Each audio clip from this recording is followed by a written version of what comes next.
ഒപ്പം ഗോകുൽ ആശുപത്രിയിൽ ഉള്ള ഒരാളുടെ നില എങ്ങനെയാണ് എന്നടക്കമുള്ള പുതിയ വിവരങ്ങൾ കൂടി ശേഖരിക്കാൻ കഴിയുമെങ്കിൽ അതിലേക്ക് കൂടി നമുക്ക് വരാം. ഷഹീദ്, ഇപ്പോൾ ബന്ധുക്കളെ അറിയിച്ചിരിക്കുന്ന എന്തെല്ലാം വിവരങ്ങളാണ് ഈ കുട്ടികളുടെ ആരോഗ്യസ്ഥിതി സംബന്ധിച്ചുള്ള കാര്യങ്ങൾ ഉൾപ്പെടെ?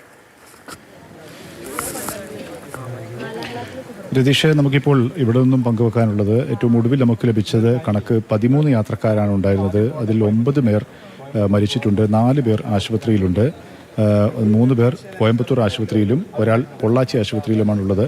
അതിൽ ആശുപത്രിയിലുള്ളവരുടെ പേര് 2 കുട്ടികൾ ആശുപത്രിയിലുണ്ട്. ഷഹദിൻ, മസ്നിൻ എന്നീ കുട്ടികൾ അവരിപ്പോൾ ആശുപത്രിയിൽ ചികിത്സയിലാണെന്നുള്ള വിവരമുണ്ട്. അപ്പോൾ തന്നെ ഷക്കീലയും മുഹമ്മദ് ഫായിസ് ഇവരും ആശുപത്രിയിൽ ചികിത്സയിലുണ്ട് എന്നുള്ള വിവരമാണ് നമുക്ക് ലഭിക്കുന്നത്. അത് നമുക്ക് കുറച്ചുകൂടി കൃത്യമായ വിവരമാണ് ആശുപത്രിയുമായി ബന്ധപ്പെട്ട് പോലീസ് എടുത്ത വിവരത്തിൻ്റെ അടിസ്ഥാനത്തിലാണ് നമുക്കിപ്പോൾ ഈ വിവരം പങ്കുവെക്കാൻ കഴിയുന്നത്. അതായത് നമ്മളിപ്പോൾ വായിച്ച ലിസ്റ്റിലുള്ള ആളുകൾ ഒരു യാത്രക്ക് പെർമിഷൻ എടുക്കാൻ വേണ്ടി, വാഹനത്തിന് പെർമിഷൻ എടുക്കാൻ വേണ്ടി പേര് നൽകിയവരാണ്. അതിൽ മരിച്ചവരും മരിക്കാത്തവരുമുണ്ട്. ആ ലിസ്റ്റിലുള്ള ആളുകളാണ് ഈ ഷഹദീൻ, മസ്നിൻ, ഷക്കീലയുടെ പേരൊക്കെ ഉണ്ടായിരുന്നു. പക്ഷേ അവരെല്ലാവരും ഇപ്പോൾ ആശുപത്രിയിൽ ചികിത്സയിലുണ്ട്. അതായത് ഷഹദീൻ, മസ്നിൻ എന്നീ 2 കുട്ടികളും ഷക്കീല, മുഹമ്മദ് ഫൈസ് എന്നീ 2 പേരും ഇവരിപ്പോൾ ആശുപത്രിയിൽ ചികിത്സയിലുണ്ട് എന്നുള്ള വിവരമാണ് ലഭിക്കുന്നത്. ഒരാൾ പൊള്ളാച്ചി ആശുപത്രിയിലും 3 പേർ കോയമ്പത്തൂർ ആശുപത്രിയിലുമാണ് ചികിത്സയിലുള്ളത്.